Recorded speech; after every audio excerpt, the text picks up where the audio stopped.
On this page for your homework, you're going to be learning how to draw the Bohr atomic models.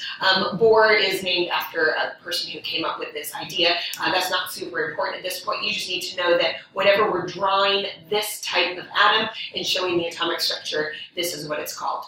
Now, somewhere on your page, either at the top or on the side or on the bottom, wherever you have space, I want you to take a couple of notes. The first thing that I want you to write down is just a reminder that the number of protons is found from the atomic number. If you know the atomic number, then you know the number of protons. For this exercise, we're going to assume that all the atoms are electrically neutral, which means that the number of protons is equal to the number of electrons. If you know the number of electrons that are negative, then they are balanced out by the number of protons, which are positive because they have opposite electrical charges. Another note I want you to take is, as a reminder, to find the number of neutrons in an atom, you would take the atomic mass number minus the atomic number. Again, that's the atomic mass, the number on bottom, minus the atomic number, and that will give you the number of neutrons, excuse me. A new something that I want you to add to your notes, this is a new term, it's the term valence electrons. You need to know that the number of electrons on the outermost shell have a name. They're called the valence electrons, and that's going to be pretty important as we start talking about why atoms then bond together to make molecules. For right now, all you need to know is the term valence electrons, and that they're the electrons that are on the outermost shell.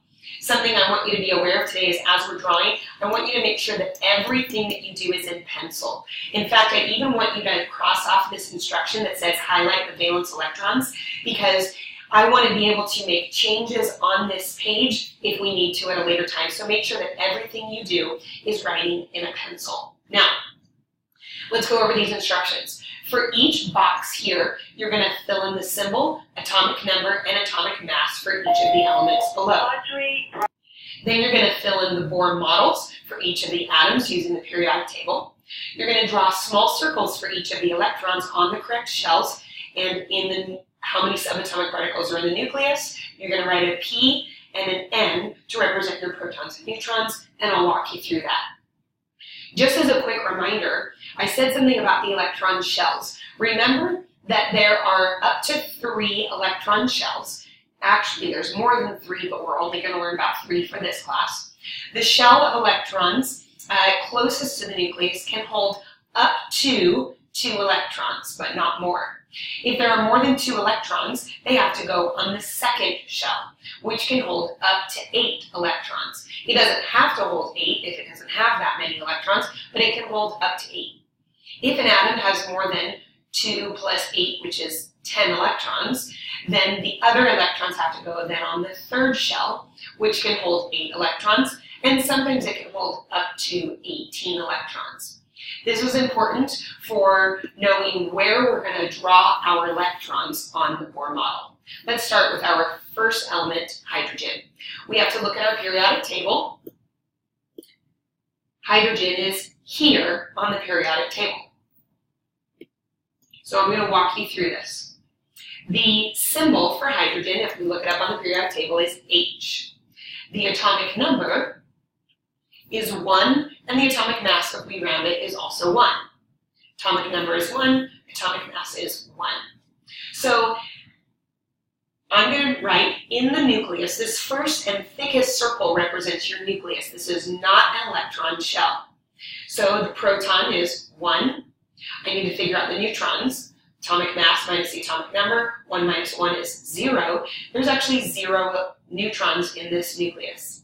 And now, since I have 1 proton, that means I also have 1 electron, and I'm going to draw a dot on the first electron shell just like that. Now, in this case, remember that the valence electron is the electron on the outermost shell. Well, I only have 1 shell, I only have 1 electron, so in this case of hydrogen, I have 1 valence electron. So on your paper, it's going to look like this. The symbol is H, atomic number is 1, atomic mass is 1, P is 1, neutrons 0, 1 electron, 1 valence electron. Let's move on to the next atom, helium. So if we find helium on the periodic table, helium is right here. Oops, I skipped ahead, sorry about that. Helium is here. The symbol for helium is H, lowercase e. The atomic number is 2, atomic mass is 4. Number of protons then, 2. Number of neutrons, 4 minus 2 is 2. If I have 2 positive protons, then that means I have 2 negative electrons. So I'm going to draw them on the first shell, 1 and 2. I like to evenly space out the electrons so that it's easy to tell where they are. Now again, the valence electrons are the electrons on the outermost shell. Well, I only have 1 shell. There's 2 electrons on that outside shell, so there are 2 valence electrons for helium. Again, on your paper, that will look like this. He for the symbol, 2, 4, 2 valence electrons. Protons are 2, 2 neutrons, 1, 2 electrons. Now here's where things are going to get slightly more complicated. Let's work on lithium together. But again, not too complicated, because as we move along, you'll start seeing a pattern. So let's do lithium. Lithium is found here on the periodic table. The symbol is L lowercase I. Atomic number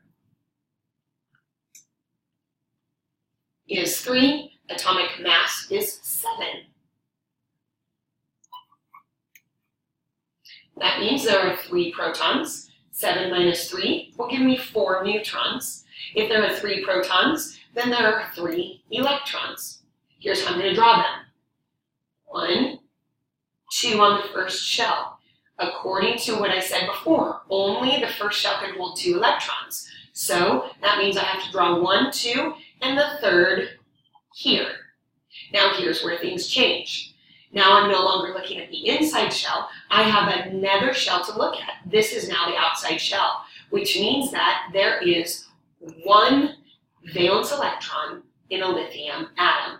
Again, valence electrons are only the outermost electrons on the outside shell.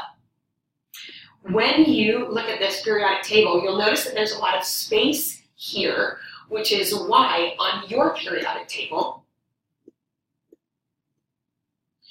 there's a space here skipping from lithium, which has an atomic number of 3, beryllium 4, boron 5, and carbon 6. You're going to skip this space and continue all the way across in the periodic table. You are on your own for drawing the rest of the Bohr models. As you are drawing and writing, I want you looking for patterns and what you see as you draw each Bohr model.